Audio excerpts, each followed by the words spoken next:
Oi, gente querida, que alegria, que honra e que prazer. Muito obrigado você que tem não só curtido os meus vídeos, mas também compartilhado com muita gente. O vídeo de hoje é muito legal, muito relevante e nós continuaremos o estudo sobre a Mesopotâmia. Relembrando para aqueles que não viram o primeiro vídeo, Mesopotâmia é uma palavra grega que significa entre rios e se refere absolutamente a dois rios conhecidíssimos, Tigres e Eufrates, dois rios importantes na história dos homens e também na história da Bíblia. Bom, essa foi uma região dominada por muitos povos. O fato de ser uma região fértil, com água potável, fez com que muitos povos se desenvolvessem ali. E esses dois rios importantes tiveram nomes diferentes. Os assírios chamavam o Tigre de Idiglat e o Eufrates de Puratu. Aliás, esse é o nome que está na Bíblia hebraica, né? As nascentes desses dois rios ficam nas montanhas altas do norte da atual Turquia, de onde vão ganhando, né, volume em torrentes que vão rolando através dos rochedos, passando pela atual Síria até chegar às planícies onde transbordam e mudam de curso com frequência, dentro do país atual do Iraque. Os dois rios possuem uma época de cheia, tá? Que começa no início de março e vai atingir o ápice em maio. A partir daí, começa a voltar ao curso normal até setembro. Então, para controlar os rios turbulentos, os mesopotâmios construíam diques e canais a fim de poder utilizar bem melhor os recursos no transporte, principalmente de barcos, né, na agricultura e na urbanização. Bom, gente, o norte da Mesopotâmia é bem montanhoso. E no tempo bíblico predominavam as planícies desérticas no meio dessas montanhas, enquanto o sul era bem pantanoso. Então a navegação fluvial ela era impossível no norte, por causa das corredeiras, né? Daria para fazer os raftings hoje, né? Mas era bastante intensa essa navegação a partir do centro até o sul. Outra peculiaridade também está na diferença da vegetação do norte para o sul. No norte as árvores eram grandes e robustas, chovia muito mais lá, né? Com pinheiros, com carvalhos e nogueiras. Mas quando você vai indo para o sul, elas vão sendo substituídas por palmeiras e figueiras e até sobrarem somente as palmeiras, né? E os juncos, que são árvores que aguentam um clima muito mais árido quando chegam lá no Golfo Pérsico. Bom, os primeiros povos a colonizar essas terras mesopotâmias foram os sumérios e os asiânicos, seguidos dos semitas, descendentes de Sem, né? Que inicialmente eram os acadianos, divididos entre assírios e babilônios. Então os acadianos são tanto assírios quanto babilônios. E depois dos amorreus e dos arameus. Os que chegaram mais tarde foram os indo-europeus durante a invasão persa. Os indo-europeus já são descendentes de Jafé. E como era a geografia política da Mesopotâmia? Diante das condições ambientais daquela região, vocês viram que é muito diferente, né? O norte montanhoso, deserto no meio, o sul mais plano. As cidades elas não foram sendo fundadas de maneira contínua. Elas eram fundadas nas regiões que tinham água potável e que esta água potável acabava permitindo com que as margens pudessem ser plantadas. Então, as cidades que nasceram na Babilônia, na verdade eram cidades-estados, totalmente independentes, e eles não tinham ligação alguma umas com as outras, né? Até porque entre essas cidades tinham grandes pedaços de terra desértica, né? Então, as cidades sempre surgiam onde havia água potável e recursos alimentícios nas margens. Quais eram as principais cidades da Mesopotâmia? A primeira delas era Eridu. Eridu é uma das mais famosas e considerada a mais antiga de todas. Alguns até acreditam que ali foi plantado o primeiro jardim do mundo, o Jardim do Éden.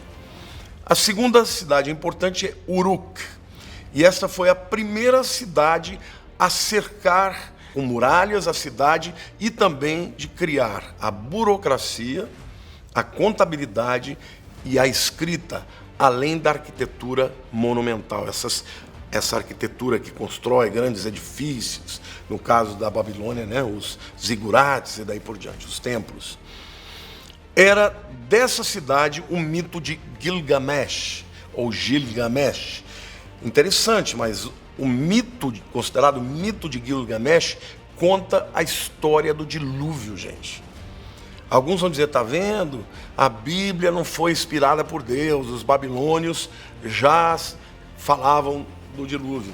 Não, queridos, não se esqueçam.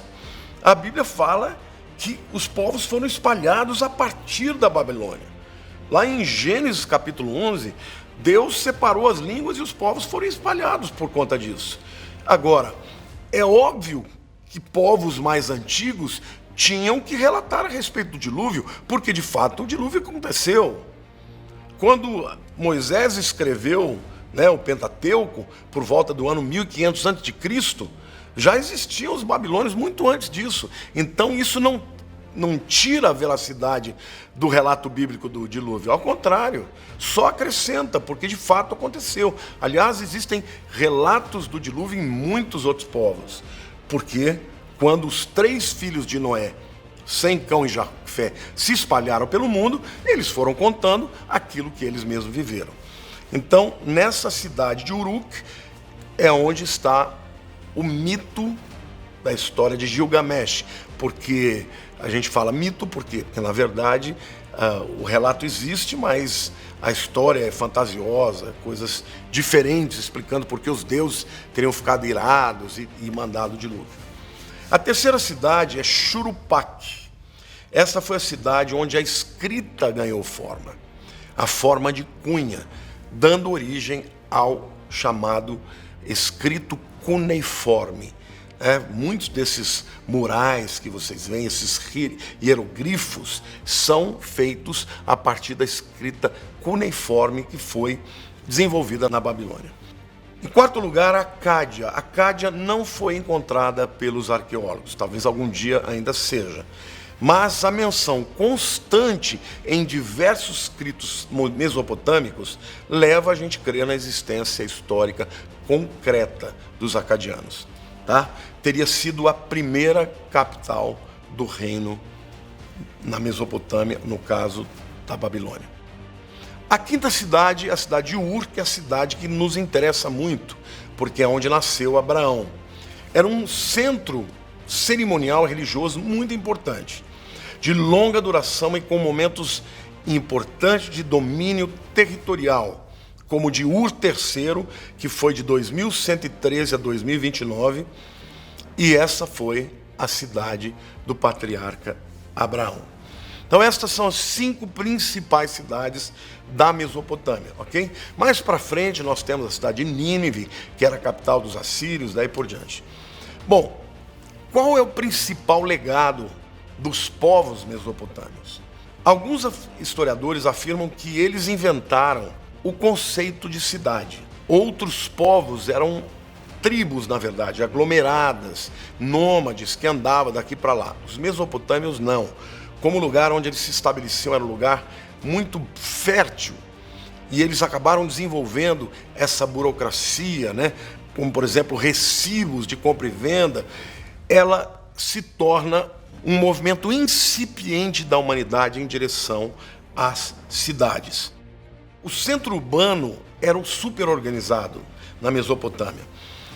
Eles eram regidos politicamente por um governo monárquico, com um plano urbanístico, olha que tremendo, irmãos, nós estamos falando 4, 5 mil anos atrás, incluindo parques, estruturas religiosas, sistema de defesa e ruas projetadas para facilitar o transporte e permitir as grandes festas públicas. Estes centros urbanos acabaram desenvolvendo uma série de técnicas e tecnologia, especialmente para a contagem de tempo e códigos legais. A escrita cuneiforme é uma das coisas mais importantes, porque, gente, vocês sabem que a história e a pré-história, ela é dividida exatamente por esta capacidade do homem de aprender a escrever. Porque a partir do momento em que ele escreve algo, ele começa a relatar a respeito da sua própria história. Então, quando os estudiosos falam de pré-história, eles estão se referindo a um período em que os homens viviam, mas não sabiam como transmitir as suas verdades, a não ser pela tradição oral. Então, os mesopotâmios foram muito importantes. E a escrita cuneiforme, ela era escrita com um objeto pontiagudo, né, com a forma de cunha, em argilas, que eram, num primeiro momento, macias, e depois secavam e ficavam perpetuadas, né? Bom, a criação dessa escrita aconteceu por volta do ano 3000 a.C., justamente após um longo período de 1000 anos, denominado de explosão urbana. Então, saber o que aconteceu com a Mesopotâmia é extraordinário para aumentar o nosso conhecimento bíblico. Eu espero que você esteja gostando, curtindo, porque eu estou muito feliz de poder partilhar com você esses conhecimentos. Amo vocês, um beijo grande no coração e não perca o próximo estudo.